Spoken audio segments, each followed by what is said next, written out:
برادران ملت اسلامیہ السلام علیکم ورحمۃ اللہ وبرکاتہ۔ الحمد للہ الحنان المنان الذي خلق الانسان وعلمه البیان والصلاة والسلام على رسوله سید الانس والجان وعلى آلہ واصحابہ ذوی الخیر والاحسان، اما بعد فاعوذ باللہ من الشیطان الرجیم، بسم اللہ الرحمن الرحیم۔ فاما الزبد فيذهب جفاء واما ما ينفع الناس فيمكث في الارض كذلك يضرب الله الامثال، صدق اللہ مولانا العظیم۔ بارگاہ رسالت معاب صلی اللہ علیہ وسلم میں درود پاک کا ہدیہ پیش کریں۔ اللہم صلی علی سیدنا محمد معدن الجود والکرم وآلہ واصحابہ الکرام وابنہ الکریم وبارک وسلم صلاۃ دائمۃ سرمدا ابدا۔ مجھے اس بات کا احساس ہے کہ آج جمعہ ہم اس مسجد میں ادا کر رہے ہیں جہاں پر آپ تمامی حضرات تجارت کے اس مرکز میں اللہ کا ایک گھر قائم کیے ہوئے ہیں، اور جہاں تک میرا گمان ہے کہ تقریباً سارے لوگ تاجر حضرات ہیں، سب کسی نہ کسی تجارت سے لگے ہوئے ہیں۔ تجارت کی منڈی میں زیادہ طور پر تاجروں کا ہی آنا جانا اور انہی کا رہنا ہے، اور آپ نے اس بات کا احساس کیا یا پچھلے بزرگوں نے اس کا خیال ضرور رکھا کہ تجارت ہوتی رہے لیکن اللہ کی یاد سے غافل نہ رہیں، اسی لیے یہ مسجد قائم ہوئی، ورنہ بازاروں میں مسجد کہاں ہوتی ہے۔ اللہ تعالیٰ اس مسجد کے قائم کرنے والے اور عبادت کی طرف توجہ دینے والوں کو شاد و آباد رکھے، اور ان کی قبروں میں اللہ تعالیٰ اس کا ثواب پہنچائے۔ چند باتیں یہ عرض کر کے پھر میں آگے رخصت ہوتا ہوں۔ پہلی بات تو یہ ہے کہ یہ تجارت اسلام کا ایک بڑا حصہ ہے، بلکہ یوں سمجھ لیں کہ حدیث پاک میں ہے نماز کے بعد سب سے افضل عمل حلال رزق کی تلاش کرنا۔ نماز اہم العبادات ہے، افضل العبادات ہے، اور قرآن پاک میں بھی اللہ تعالیٰ سورۃ الجمعہ میں یوں فرماتا ہے فَإِذَا قُضِيَتِ الصَّلَاةُ فَانتَشِرُوا فِي الْأَرْضِ، جب نماز ہو جائے تو زمین میں پھیل جاؤ، اپنی روزی تلاش کرو۔ نماز کے بعد حلال روزی تلاش کرنا یہ افضل ترین عبادات میں سے بھی ہے۔ اسلام میں ایک عبادت ہے یہ۔ تجارت کرنے والا اس کو دنیا پرست اس وقت کہا جائے گا جب اس کے سینے پر، اس کے دل پر دنیا غالب آ گئی، مال غالب آ گیا اور اللہ رسول کو چھوڑ دیا ہو، ورنہ وہ ذکر الہی کے ساتھ 24 گھنٹے تجارت کر رہا ہو تو وہ دین میں ہی ہے، وہ عبادات میں ہی ہے۔ اور اسی لیے میرے آقا صلی اللہ علیہ وسلم کے پاس ایک صحابی نے آ کر کے عرض کیا تھا کہ میں گھروں کی تعمیر کرتا ہوں، معمار ہوں، مستری جس کو آپ کہیں گے، میرا کیا ہوگا آخرت میں؟ حضور پاک صلی اللہ علیہ وسلم نے فرمایا تم ابراہیم علیہ السلام کے ساتھ قیامت میں اٹھائے جاؤ۔ اور ایک صحابی نے کہا میں درزی ہوں، کپڑے سلتا ہوں، تو ان کے متعلق کہا رسول پاک صلی اللہ علیہ وسلم نے تم حضرت ادریس علیہ السلام کے ساتھ اٹھائے جاؤ۔ لوہے کا کام کرنے والے ایک صحابی تھے، انہوں نے کہا میرا کیا انجام ہے؟ حضور پاک صلی اللہ علیہ وسلم نے فرمایا تم حضرت داؤد علیہ السلام کے ساتھ اٹھائے جاؤ۔ ایک صحابی نے کہا یا رسول اللہ صلی اللہ علیہ وسلم میں تجارت کرتا ہوں، میں مال کی تجارت کرتا ہوں۔ حضور نے فرمایا اگر دو چیزیں تو قائم رکھتا ہے زندگی میں، سچ بولنا اور جھوٹی قسم نہ کھانا، تو قیامت کے دن میرے ساتھ اٹھایا جائے گا۔ یہ ہر تاجر کے لیے یہ دو چیزیں میرے مصطفیٰ نے بیان فرمائی، باقی سب کے لیے ہے اس نبی کے ساتھ اٹھایا جائے گا، اس نبی کے ساتھ اٹھایا جائے گا، لیکن تاجر اللہ کے رسول کے ساتھ اٹھایا جائے گا، میرے آقا محمد مصطفیٰ صلی اللہ علیہ وسلم کے ساتھ اٹھایا جائے گا۔ لیکن اس کے لیے دو شرطیں ہیں، اور وہ دو شرطوں میں اکثر لوگ پھسل جاتے ہیں۔ ایک، جھوٹ بول کر تجارت نہ کرے، کسی سے وعدہ خلافی نہ کرے، اور اپنے مال کو بیچنے میں قسم نہ کھائے۔ جیسے سارے اکثر لوگوں کا ایک طریقہ یہ بنا ہوا ہے کہ قسم کھا کر کے اپنے مال کو پکا کر دکھانے کے لیے اور مضبوط کرنے کے لیے اللہ کی قسمیں کھاتے ہیں. اللہ کی قسم یہ مجھ کو اتنے میں پڑا ہی نہیں ہے، یہ اتنے کا مجھے پرورتا ہی نہیں ہے، فلاں فلاں، یہ جو جملے تاجروں کے اندر مشہور ہیں. ہاں، اگر ان چیزوں سے وہ بچ گیا. اور ایک خاص بات میں آپ کو بتاؤں کہ حضور پاک صلی اللہ علیہ وسلم نے فرمایا برکت کے اللہ تعالیٰ نے 10 حصے پورے زمین پر اتارے، جس میں سے ایک حصہ اللہ تعالیٰ نے سارے کام کاج میں رکھے ہیں. جاب کرنے والے، کھیتی باڑی کرنے والے، زراعت والے، جتنے بھی کام ہیں ان میں برکت کا ایک حصہ، اور تجارت میں 9 حصے اللہ نے رکھے. برکت کے 9 حصے اللہ نے تجارت میں رکھے. اسی لیے مسلمانوں کو یہ کہا جاتا تھا کہ چھوٹا سا بھی حصہ کیوں نہ ہو تجارت کرو، چاہے وہ ٹوپی بیچنا ہو کہ مسواک بیچنا ہو. تجارت میں اللہ تعالیٰ نے برکت رکھا. اس کی وجہ کیا ہے میں آپ کو بتاؤں. میں نوکری پیشہ لوگوں کے خلاف نہیں بولتا، لیکن دونوں میں بڑا فرق ہے. نوکری کرنے والا، ایک جاب کرنے والا کسی بڑی کمپنی میں ہو، چھوٹی کمپنی میں ہو، اور ایک تجارت کرنے والا، دونوں میں بڑا فرق ہے. فرق یہ ہے کہ نوکری کرنے والے کی فکس اماؤنٹ آتی ہے. اس کی اگر سیلری 50,000 ہے تو وہ 50,000 مہینے کے اخیر میں یا مہینے کے شروع میں اس کو مل جانی ہے. اس کی تنخواہ اس کو پکی ہے. تو جاب کرنے والے کی تنخواہ اس کو پکا ملنے والی ہے، اسی لیے وہ زیادہ ٹینشن لیتا ہی نہیں، اس کو کسی کی فکر نہیں. مہینہ ختم ہوتے میری سیلری آ جائے گی. گورنمنٹ جتنے بھی جاب کرنے والے لوگ ہیں ان کو اکثر ہم نے دیکھا ہے کہ وہ کمفرٹ زون میں جینے کے عادی ہو گئے ہیں. بالکل آرام سے، ان کو کوئی دوسری چیزیں چاہیے نہیں. بھائی میں گورنمنٹ امپلائی ہوں، مہینے کے ختم میں میری 50,000 1,00,000 سیلری آ جاتی. ان کو نہ فاتحہ درود کی ضرورت ہے، نہ گھر میں کچھ اگربتی جلانے کی ضرورت ہے، ٹینشن ہی نہیں ہے، تنخواہ آ رہی ہے. اور ادھر تاجر کا حال یہ ہے 50,000 بھی کسی بزنس میں لگایا تو روز دل دھڑکتا رہتا ہے، لگ کے آئے گا کہ ڈوب جائے گا، یہ ڈوبے گا کہ آئے گا، ڈوبے گا کہ آئے گا. روزانہ یہ دعاؤں میں بھی ہے، علماء کے پاس بھی ہے، فاتحہ درود بھی گھر میں ہے، اور اللہ سے لگا ہوا ہے کہ مولا میرے مال کو نقصان ہونے سے بچا لے. تو اس کا تعلق اللہ سے زیادہ بڑھ جاتا ہے. اسی لیے کہا گیا ہے نوکری پیشے والے سے زیادہ تاجر کا توکل اللہ کی ذات پر ہوتا ہے. اللہ کی ذات پر اس کا یقین زیادہ ہو جاتا ہے. ڈوبتا ہے تو بھی، فائدے میں آتا ہے تو بھی اللہ کے حوالے وہ کر دیتا ہے. اور اکثر آپ نے دیکھا ہوگا اسی لیے بہت ساری جگہوں پر جاب کرنے والے لوگ مسجدیں کم بنائے ہیں، تجارت پیشہ والے لوگ اکثر مسجدیں بھی قائم رکھتے ہیں. اللہ تبارک و تعالیٰ سچے ایماندار تاجروں میں آپ سب کا بھی شمار فرمائے، اور ہمیں بھی اللہ تعالیٰ اس میں شامل رکھے. میرے آقا صلی اللہ تعالیٰ علیہ وسلم نے تجارت کو فروغ دینے کے لیے خود بھی تجارت فرمائی. حضور پاک صلی اللہ تعالیٰ علیہ وسلم صرف 12 سال کی عمر میں تجارت کے سفر پر نکلے تھے. 12 سال کی عمر میں پہلی تجارت کا سفر آپ نے کیا ہے.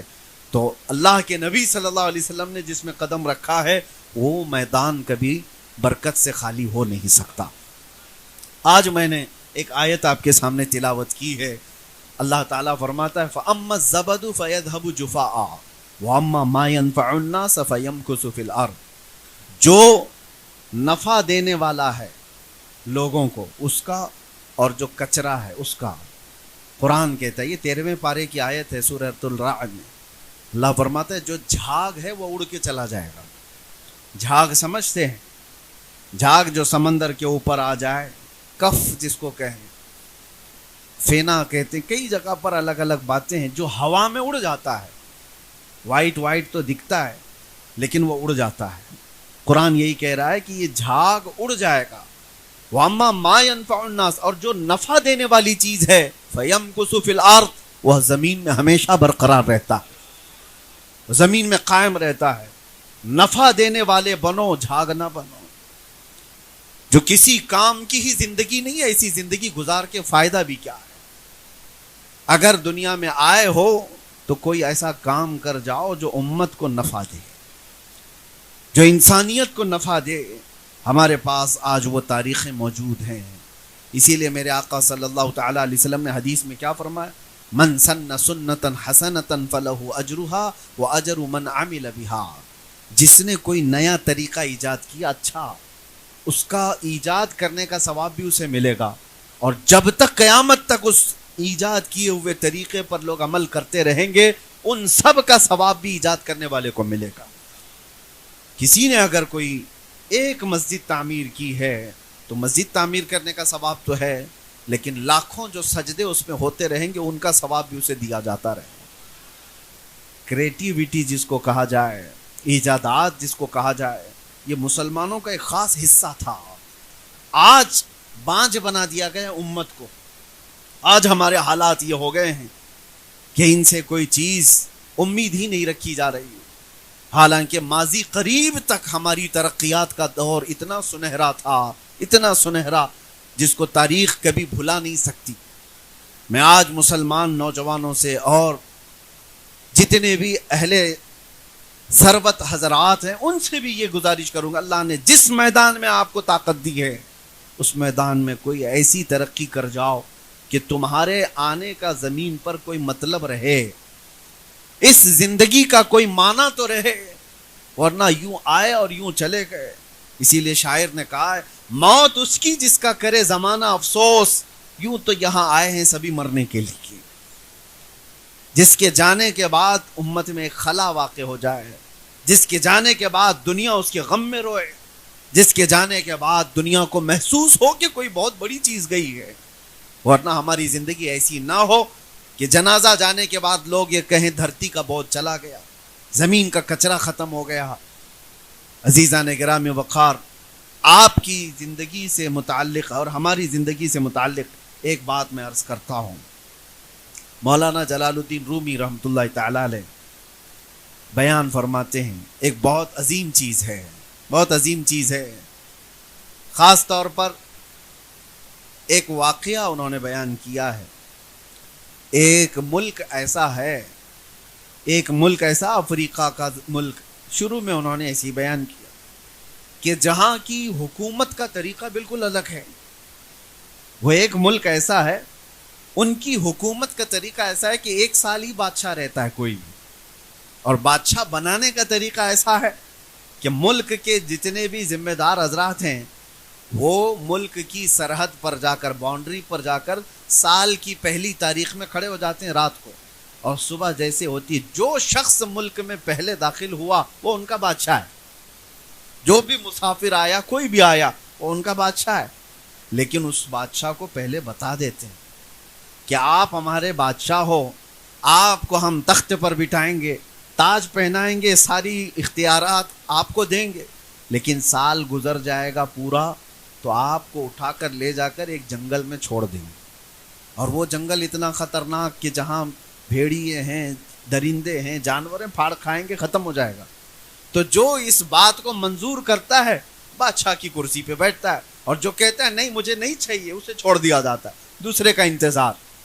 ہر سال کا ان کا معمول تھا یہ، جس کو بھی تاریخ میں، پہلی تاریخ میں ملک میں داخل ہوتا دیکھتے اس کو بادشاہ بناتے، لیکن پہلے سے بتا دیتے تھے کہ سال بھر کے بعد ہونا کیا ہے۔ ایک سال ایسا بھی آیا کہ جب ایک بادشاہ کو وہ جنگل میں چھوڑا ہے، درندے کھا چکے ہوں گے، خوفناک جنگل تھا، نئی تاریخ میں نئے بادشاہ کو چننا تھا، ملک کی سرحد پر آ کر بڑے لوگ کھڑے ہو گئے۔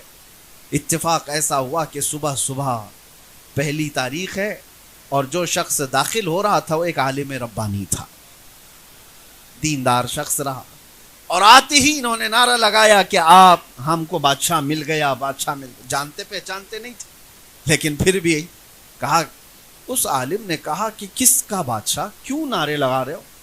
انہوں نے کہا ہمارا نیم ہے، ہمارا دستور ہے، سال کی پہلی تاریخ میں جو ہمارے ملک میں پہلا شخص داخل ہوتا ہے وہ ہمارا بادشاہ ہوتا ہے۔ انہوں نے پوچھا تو پھر کیا کرتے ہو؟ لوگوں نے کہا تاج پہناتے ہیں، جلوس نکالتے ہیں، کرسی پر بٹھاتے ہیں۔ کہا پھر کیا کرتے ہو؟ کہا ساری فوج آپ کی، سارے وزیر آپ کے، سارا ملک آپ کے اختیار میں۔ پھر کیا ہوتا ہے؟ کہا سال گزر جاتا ہے تو آخری تاریخ میں آپ کو لے جا کر ہم جنگل میں چھوڑائیں گے، یہی ہمارا نیم ہے، کیا آپ کو منظور ہے؟ اس عالم نے کہا ہاں منظور ہے، بادشاہت قبول کر لیا۔ ویسے تو انسانوں کی فطرت ہے، کارپوریٹر بھی اگر بننا چاہے تو کون منع کرتا ہے؟ اگر چھوٹا سا عہدہ بھی مل جائے کون منع کون کرتا ہے؟ لیکن اس کو قائم کون رکھتا ہے؟ یہ اپنے کمال کی بات ہے۔ اس عالم نے کہا منظور ہے۔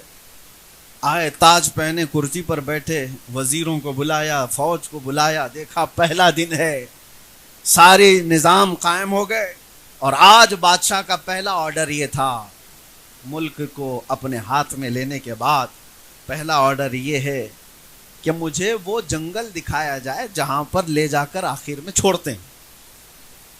بادشاہ کا آرڈر تھا تو سب لے کر کے چلے، جلوس گیا اور جنگل دیکھا تو اتنا خوفناک، وہاں پر کھوپڑیاں، ہڈیاں پرانے لوگوں کی پڑی ہوئی جن کو درندے کھا چکے ہیں، کانٹے دار درخت، خوفناک آوازوں سے بھرا ہوا جنگل۔ بادشاہ پہلے ہی دن دیکھ کر کے واپس آ گیا۔ کہا پھر فوج کے آدھے حصے کو کہا یہ جو جنگل کا خوفناک حصہ ہے، اس میں جتنے کانٹے کے جھاڑیاں ہیں سب نکالے جائیں، کھوپڑیاں ہٹائی جائیں اور اس کو پورے طور پر صاف کیا جائے۔ مہینے بھر تو جنگل صاف ہوتا رہا۔ دوسرا مہینہ آیا تو بادشاہ نے حکم دیا کہ وہاں ایک شاندار محل بنایا جائے۔ پھر ایک مہینے بھر وہاں پر محل کی تعمیر ہوتی رہی۔ تیسرے مہینے بادشاہ نے کہا ایک ہاؤس تعمیر کیا جائے۔ چوتھے مہینے کہا یہاں ایک باغیچہ بنایا جائے۔ 6 مہینے تک تو وہ محل ہی بناتا رہا۔ اس جنگل کے اندر جتنے تھے سب کو بدل کر کے اس نے ایک بہت خوبصورت قلعہ بنا دیا۔ پھر اس کے بعد کہا میرے دربار سے لے کر اس جنگل جانے تک کے راستے کو پورا خوبصورت بنا دیا جائے۔ 4 مہینے اسی میں لگ گئے، پورا خوبصورت بنا دیا۔ اور اس کے بعد دیکھو تو نہ وہ جنگل ہے، نہ وہاں کوئی خوفناک جھاڑیاں، پھولوں سے سجا ہوا ایک باغیچہ جس میں نہر بہ رہی ہے، خوبصورت ترین حصہ اس نے بنا دیا۔ اور ابھی سال کو ختم ہونے میں دن باقی تھے، اب گن رہا ہے کب ختم ہوگا کہ یہ لوگ لے جا کے چھوڑیں۔ جب سال ختم ہو، ایک ایک دن گنتا ہوا گزار رہا ہے، گننے میں دن گزر نہیں رہے۔ بہرحال جیسے دن ختم ہوئے، جلدی سے بادشاہ نے سب کو بلایا، میرا سال ختم ہو گیا، مجھے لے جاؤ، جہاں چھوڑتے تھے وہاں چھوڑاؤ۔ سارے لوگ آئے اور آ کر کے انہوں نے کہا بادشاہ سلامت، آج سے ہمارا نیم بدل گیا ہے، ہمارا قانون بدل گیا ہے۔ کہا کیا ہوا کیا؟ کہا نہیں، 1 سال کے بعد جو ہم جنگل میں چھوڑ آتے تھے سب نے یہ طے کر لیا کہ اب ہمیشہ کے بادشاہ آپ ہی ہو، اب آپ ہی ہو۔ کہا ایسا کیوں بدل لیا؟ ایسا کیوں تم نے قانون بدل لیا؟ کہا اب تک ہم نے دیکھا جو بھی بادشاہ تھا وہ بیوقوف تھا، صرف اپنے مزے میں جیتا تھا۔ یہ پہلا بادشاہ ہم نے دیکھا جو بعد میں جانے والی منزل کی تیاری ابھی سے کر رہا تھا۔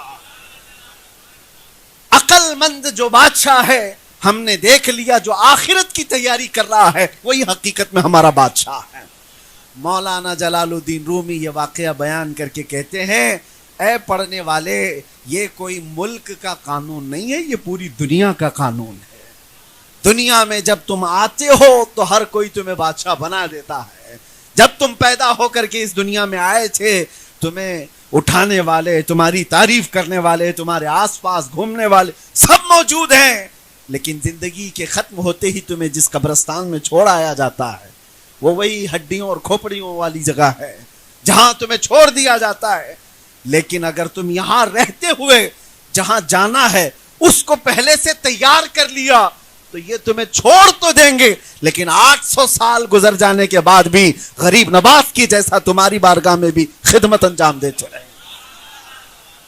800 سال گزر گئے سلطان الاولیاء غریب نواز کو، ان کی بادشاہت ختم نہیں ہوئی، اس لیے کہ وہ ہمیشہ کا بادشاہ بنا لیا گیا۔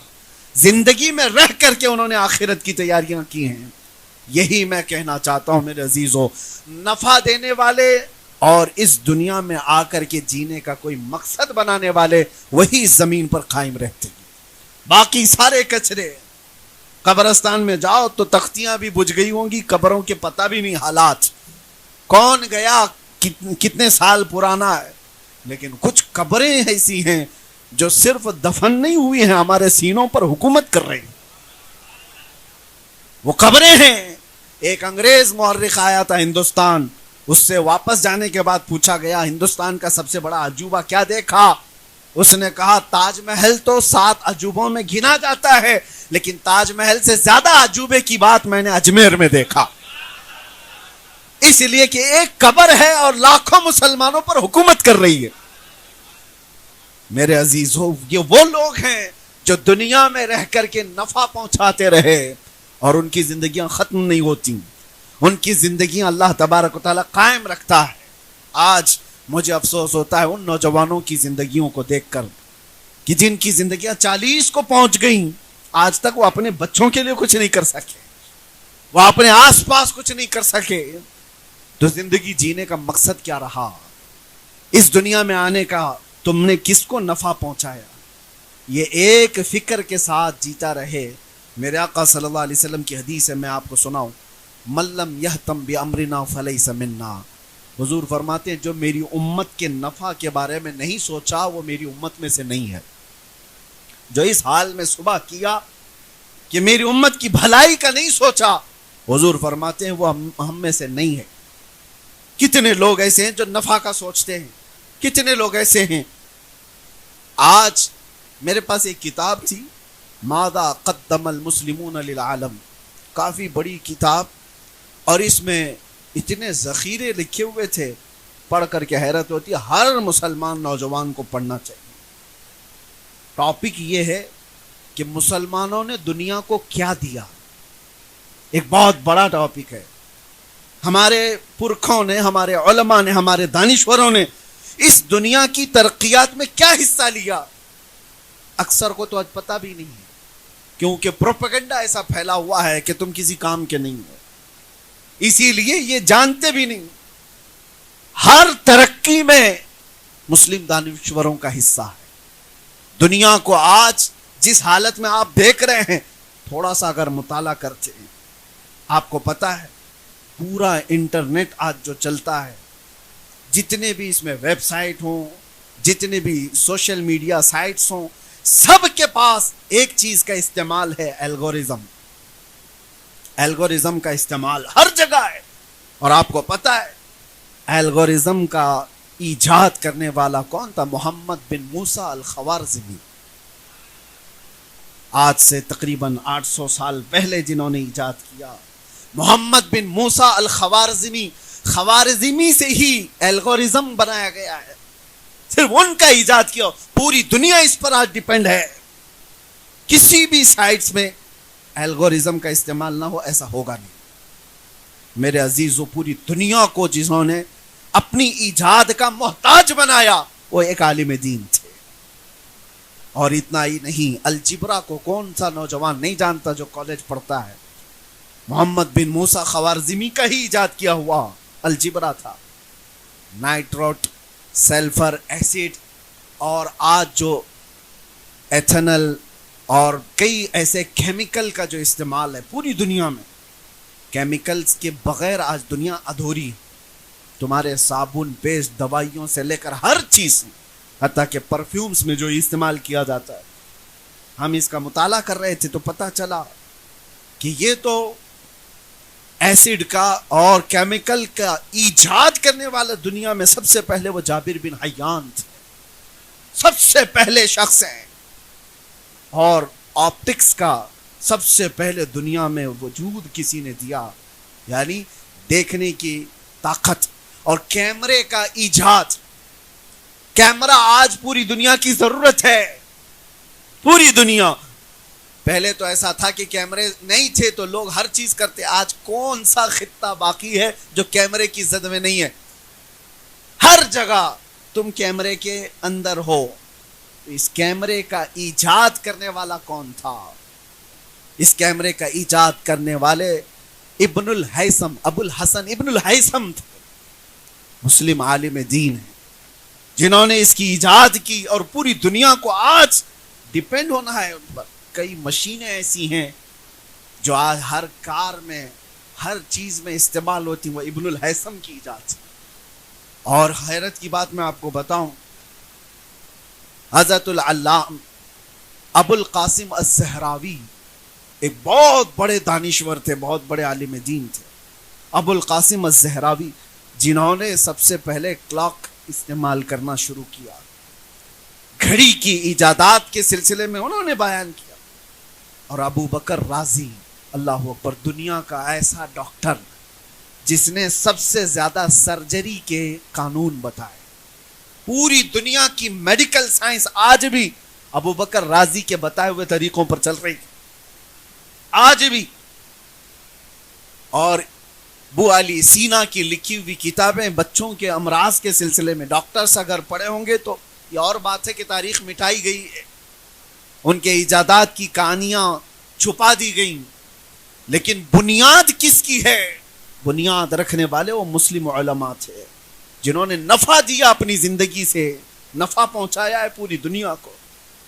اور آپ کو یہ پتا ہے آج سب سے زیادہ تیز سفر کوئی ہے وہ تو ایروپلین کا سفر ہے، ہوائی سفر ہے.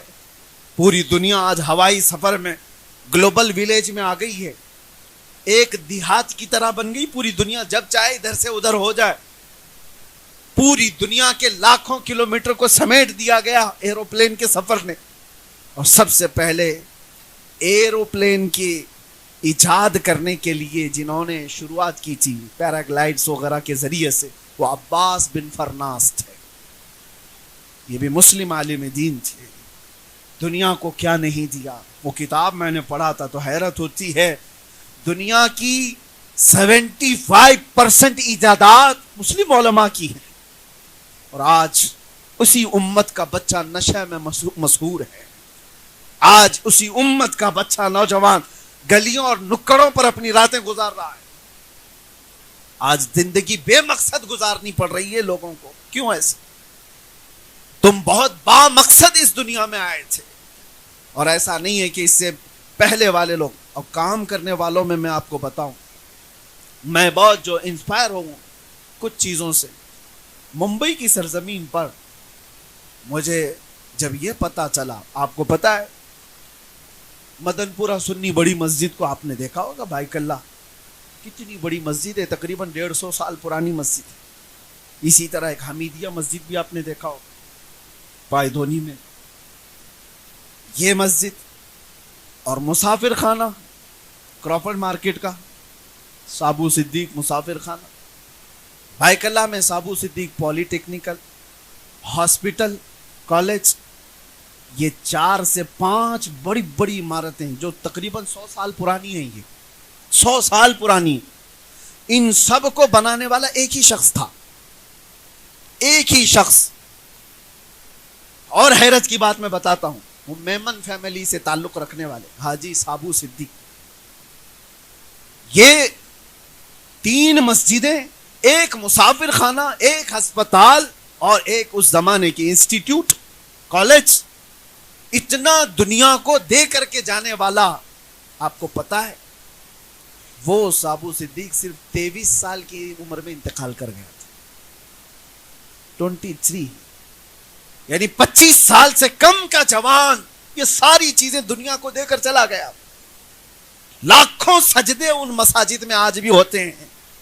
جوان ہو تو ایسا ہو جو امت کو نفع دے کر جائے، زندگی ہو تو ایسی جو لاکھوں کو فائدہ پہنچا کر جائے.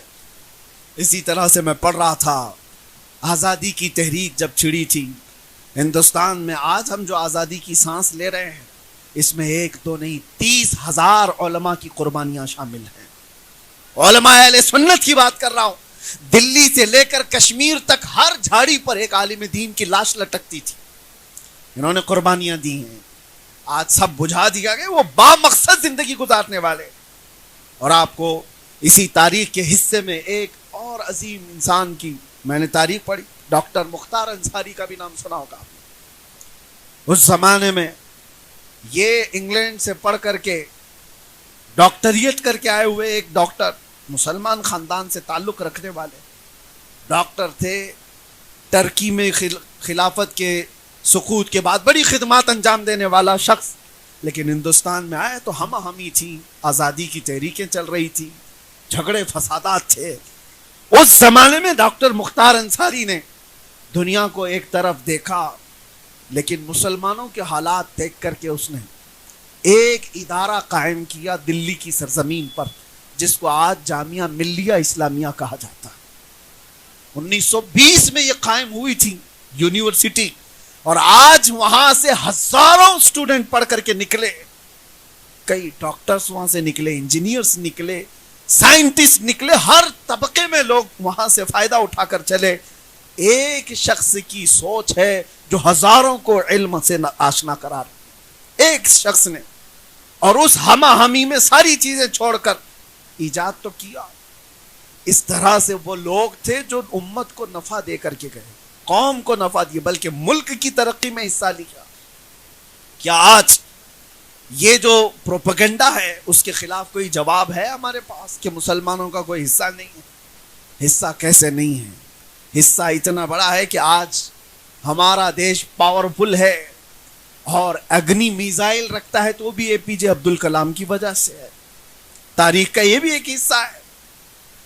ہندوستان پاورفل ہے، نیوکلیئر پاور رکھتا ہے، تو اس کا بھی صحرا ایک ڈاکٹر عبد الکلام کے سر جاتا ہے۔ یہ دنیا کو پتہ ہے، کہاں کہاں سے وہ پلہ جھاڑتے رہیں گے۔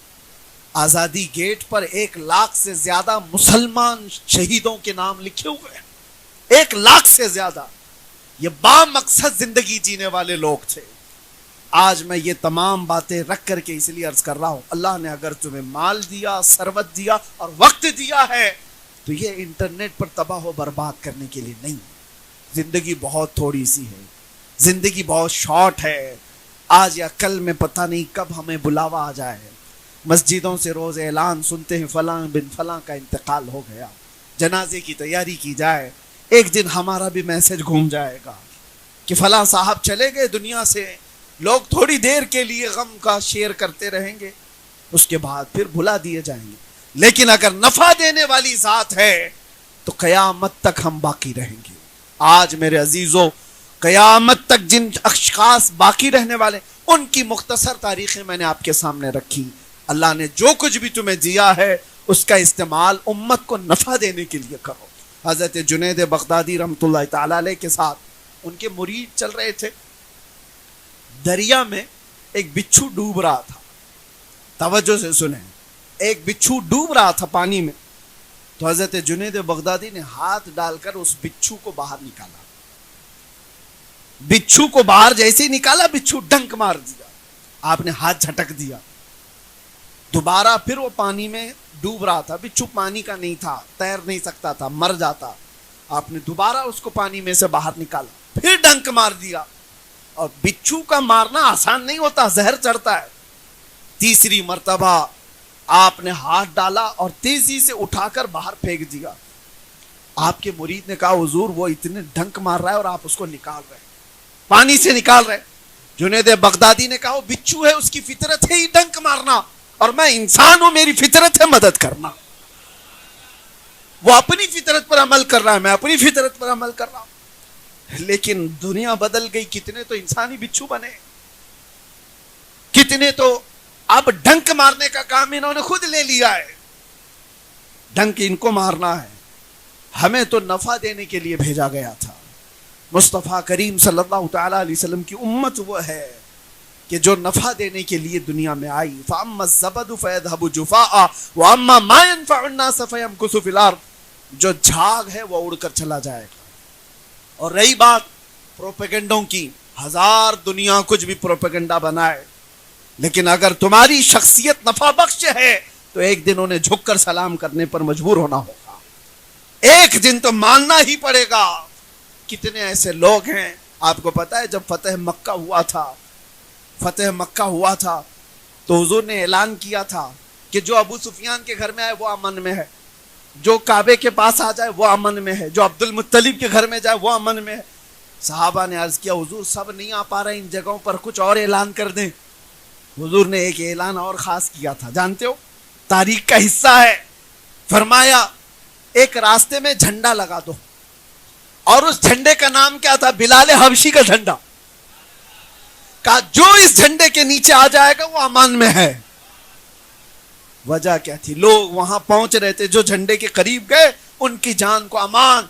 ارے وہ جھنڈا تو ابو بکر صدیق کے نام کا بھی ہوتا، عمر فاروق کا، عثمان غنی کا، حیدر کرار کے نام کا بھی ہوتا، رضوان اللہ علیہ مجمعین۔ بلال حبشی کے نام کا جھنڈا تاریخ کو یہ بتانا تھا جس کو تم ذلیل ترین خادم سمجھتے تھے، آج اپنی جان بچانے کے لیے اس کے جھنڈے کے نیچے آنا ہے۔ دنیا تمہیں مانے گی، ایک دن مانے گی۔ نفع پہنچانے والے اور استقامت والے کو دنیا تسلیم کرے گی مجبور ہو کر، اور آج ہمیں کام کچھ کر کے جانا ہے، نفع دے کر کے جانا ہے۔ اب بس میں بات کو ختم کرتے ہوئے ایک اور آپ کے سامنے مثال دے دیتا ہوں۔ اکثر ایسا ہوتا ہے، اکثر ہماری زندگیوں میں چیزیں پیش آتی ہیں۔ ابراہیم بن ادھم رضی اللہ تعالیٰ عنہ کسی راستے سے گزر رہے تھے، انہوں نے دیکھا ایک جنگل میں لومڑی ہے جس کے ہاتھ پیر کٹے ہوئے ہیں لیکن صحت مند ہے، چاروں پیر نہیں ہے، پڑی ہوئی ہے، صحت مند ہے۔ کہا اگر چار پیر نہیں ہے تو چلتی کیسے، کھاتی کیسے، اور یہ صحت کیسی ہے اس کی، موٹی تازی کیسی ہے؟ تو غور سے دیکھنے لگے، دیکھا تو ایک کوا آتا ہے منہ میں روٹی لے کر اور اس لومڑی کو کھلاتا ہے اور چلا جاتا ہے۔ ہر گھنٹے پر کوا آتا ہے، کچھ نہ کچھ چیزیں لاتا ہے، لومڑی کو کھلاتا ہے اور چلا جاتا ہے، اور لومڑی پڑی ہوئی ہے اور مست ہے۔ کہا اس کی اور اس کی برادری کا کوئی تعلق ہی نہیں، لومڑی الگ قسم ہے، کوا الگ قسم ہے، لیکن یہ اللہ کا نظام دیکھو، یہ خالق کا نظام ہے، مجبور کو کھلا رہا ہے۔ ابراہیم بن ادھم نے دیکھا میرا رب جب معذور لومڑی کو کھلاتا ہے تو میں اشرف المخلوقات ہوں، مجھے کیوں نہیں کھلائے گا؟ آپ نے دنیا سے کنارہ کشی اختیار کر لی، سب کو چھوڑ دیا اور اپنے ہاتھوں کو اور پیروں کو زنجیر میں باندھ کر خود بھی پڑے رہے، میں انسان ہوں، میرا رب مجھے کھلائے گا۔ اور اس کے بعد دن بھر پڑے رہے، کوئی کوا نہیں آیا۔ دوسرا دن بھی گزر گیا، کوئی نہیں آیا کھلانے کے، بھوک اور پیاس کی شدت بڑھتی گئی۔ تیسرا دن آیا، کچھ نہیں ملا۔ حضرت شفیق بلخی اس زمانے کے بزرگ ہیں، انہوں نے لوگوں سے پوچھا ابراہیم کا کیا حال ہے، کہاں ہے؟ لوگوں نے کہا سنا ہے حضور انہوں نے اپنے ہاتھوں پیروں کو زنجیروں سے باندھ کر دنیا سے کنارہ کشی اختیار کر لی۔ کہا اچھا، تو وہ آئے، شفیق بلخی نے دیکھا، کہا اس حالت میں پڑے کہ پیٹ پیٹ سے لگا ہوا ہے، کمزوری آ گئی۔ پوچھا ابراہیم کیا حال ہے تمہارا؟ کہا میں نے چند دن پہلے یہاں پر ایک لومڑی کو دیکھا جو معذور ہے پیروں سے ہاتھوں سے اور چل پھر نہیں سکتی، لیکن ایک کوا آتا ہے برابر وقت پہ اسے کھلاتا ہے اور چلا جاتا ہے۔ تو شفیق بلخی نے پوچھا تو پھر کیا سوچا تم نے؟ کہا جب رب تعالی معذور لومڑی کو کھلا سکتا ہے تو میں اشرف المخلوقات ہوں، مجھے کیوں نہیں کھلائے گا؟ اس لیے میں نے بھی زنجیریں باندھ لی اور پڑا رہا۔ حضرت شفیق بلخی نے دو جواب دی ابراہیم بن ادھم۔ پہلا جواب تو یہ تھا کہ ابراہیم تم نے دیکھا، لیکن کیا تم یہ حیثیت رکھتے ہو کہ خدا کا امتحان لو کہ وہ کھلاتا ہے کہ نہیں کھلاتا ہے؟ تو امتحان لینا چاہ رہا ہے اپنے رب کا، تو بندہ ہے اور خالق ہے۔ دوسری چیز آپ نے فرمایا ابراہیم تم نے تصویر کا ایک ہی رخ دیکھا، تصویر کا ایک سکے کا ایک رخ دیکھا، معذور لومڑی کو تو دیکھا، کھلانے والے کوے کو کیوں نہیں دیکھا؟ تو لومڑی بننے سے بہتر تھا کہ اللہ نے طاقت دی ہے کھلانے والا کوا بن جاتا جو معذوروں کو کھلا رہا ہے۔ رب کے نظام میں یہ دونوں بھی تو ہیں، معذور تو بننے کی کوشش کیا تھا نہیں، اللہ نے تجھے طاقت دی ہے تو نفع پہنچانے والا بن جائے۔ آج اگر آپ کے پاس زندگی سلامت ہے تو ایسا کام کرو جو دوسرے کو نفع ملے، ورنہ زندگی بے سود ہے، زندگی ختم ہے۔ میرے عزیزو آج ہزاروں محتاج تمہاری طرف انتظار میں لگے ہوئے ہیں، کتنے ایسے لوگ ہیں جن کو ہماری ضرورت ہے اور آپ کی ضرورت ہے۔ بہت لوگ ایسے ہیں، نوجوانوں سے میں کہتا ہوں پوری راتیں جو تمہاری برباد ہوتی ہیں، تمہارے آس پاس بہت ساری دنیا تمہارے نفع کے انتظار میں ہے، تمہاری بہنیں، تمہاری مائیں، تمہارے بچے۔ مجھے آج بھی وہ بات یاد ہے، ایک جنازے میں تھا میں، 6 سال کی بچی جس کا انتقال ہوا ہے، اس کی بچی 6 سال کی، اور مرا ہوا آدمی کینسر میں انتقال ہوا تھا، موت کینسر تھا۔ وہ بچی نے مجھ سے کہا تھا ابا ہمارے انتقال کر گئے، گٹکا بہت کھاتے تھے اور منہ کا کینسر ہو گیا تھا اور اس میں انتقال کر کے چلے گئے۔ لیکن حضرت ہم کو بتائیں ہمارا کیا قصور تھا اس میں؟ ہمارا کیا قصور تھا؟ اس کا کوئی جواب ہمارے پاس نہیں۔ ان بچوں کا قصور کیا ہے جو ان کو تنہا یتیم کر کے چھوڑ چلا گیا؟ اس کی بیوہ کا کیا ہوگا؟ وہ کس کے گھر پر محتاجی کی زندگی گزارے گی؟ تمہاری زندگیاں دوسروں سے جڑی ہوئی، تمہارا جینا صرف تمہارے لیے نہیں ہے۔ اللہ تعالیٰ نے ایسا نظام رکھا ہے کہ ہمارا جینا، ہم خود چاہتے تو کچھ بھی فیصلہ لے لیتے، کیا ہمیں خودکشی کرنے کی اجازت ہے؟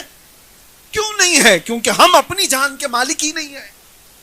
ہم اپنی جان کے مالک ہوتے تو خودکشی کر کے چلے جاتے، لیکن ہم اپنی جان کے مالک نہیں۔ ہزاروں ہم سے زندگیاں جڑی ہوئی ہیں، اور آپ کی زندگیاں اس سے زیادہ اہم ہیں۔